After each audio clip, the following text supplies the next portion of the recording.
नमस्कार, जय श्री कृष्णा। मित्रों, मैं हूं धीर कुमार और व्रत विधि विधान के इस एक और खास एपिसोड में आपका स्वागत है। पौष मास के कृष्ण पक्ष में आने वाली एकादशी यानी कि सफला एकादशी कथा मैं आपको सुना रहा हूं। इससे पहले दोस्तों मैं आगे बढ़ूं, आपसे निवेदन ये है, अगर आप हमारे चैनल पर नए आए हैं तो इसको सब्सक्राइब कर दीजिए और इस वीडियो को ज़्यादा से ज़्यादा लोगों तक पहुँचाएं, तो इसको लाइक और शेयर जरूर कीजिएगा। चलिए सुनते हैं सफला एकादशी की कथा। मित्रों, जब धर्मराज और उनके भाइयों को यानी कि पांडवों को श्री कृष्ण जी कथा सुना रहे थे एकादशियों की, तो उसमें अब जो नंबर आता है वो आता है सफला एकादशी के बारे में। जब महाराज युधिष्ठिर ने सफला एकादशी के बारे में श्री कृष्ण जी से पूछा तो उन्होंने उसकी कथा किस तरह से सुनाई, ये मैं आपको बताता हूँ। एक समय की बात है, चंपावती नाम की एक नगरी में महिष्मान नाम का एक राजा राज्य करता था। वो बहुत ही ज़्यादा प्रसिद्ध था और प्रजापालन में लीन रहता था और उसकी 4 संतानें थी। चारों संतानों में जो सबसे बड़ा उनका पुत्र था उसका नाम था लुम्पक। लुम्पक जो था वो बहुत ही अत्याचारी और महापापी था।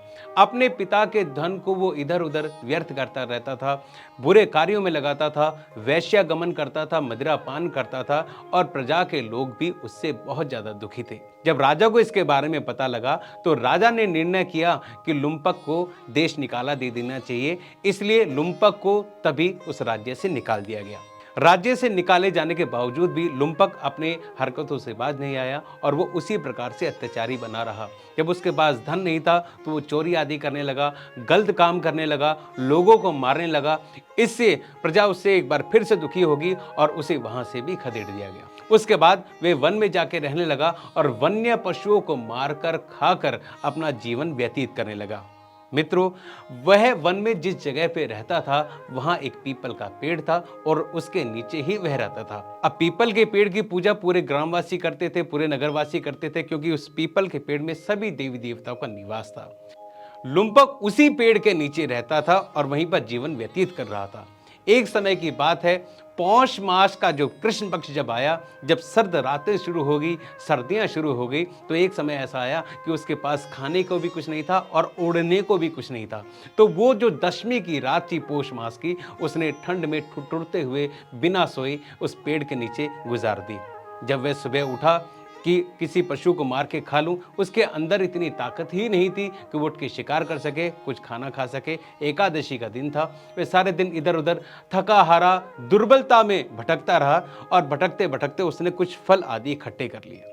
जब वो फल लेकर आया वापस उस पेड़ के नीचे, तो उसका हृदय थोड़ा सा परिवर्तित हुआ और उसने भगवान से कहा कि भगवान, मैं इतना दुर्बल हो गया हूँ, आज मुझे लगता नहीं है कि इस सर्द रात में मैं बचने वाला हूँ। मेरे पास ये कुछ फल हैं, आपसे मेरा निवेदन ये है कि ये फल आप स्वीकार करें और मेरे पापों को क्षमा कर दें। और उसके बाद वो वहाँ पर सो गया।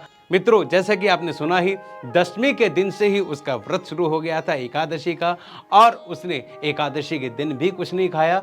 साथ ही साथ जो उसके पास था उसने भगवान को अर्पित किया और अपने पापों की क्षमा मांगी और इससे भगवान जो है प्रसन्न हो गए और भगवान ने उसे आशीर्वाद दिया। जब वह सुबह उठा तो सामने एक घोड़े से सजा हुआ रथ था और वस्त्र आदि आभूषण आदि उसे मिले और आकाशवाणी हुई कि आपके एकादशी के व्रत को सफल मानकर भगवान ने ये सब आपको दिया है और लुम्पक, अब तुम अपने पिताश्री के पास जाओ और उनका राज्य आदि संभालो।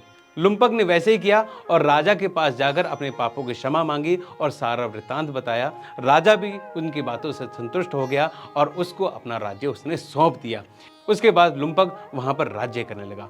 मित्रों, ये थी कथा सफला एकादशी की। इस कथा से शिक्षा ये मिलती है कि हम कितने भी बुरे कर्म कर रहे हो, भगवान की दृष्टि आप पर हमेशा बनी रहती है। बस आपको एक कदम भगवान की ओर बढ़ाना है, भगवान गले लगाएंगे आपको और आपको अपना बना लेंगे और आपके सारे पाप जो है वो नष्ट हो जाएंगे। तो मित्रों, ये कथा कैसी लगी इसके बारे में आप मुझे कमेंट करके जरूर बताएं और अगर आपको वीडियो पसंद आया है इसको लाइक कीजिए, शेयर कीजिएगा।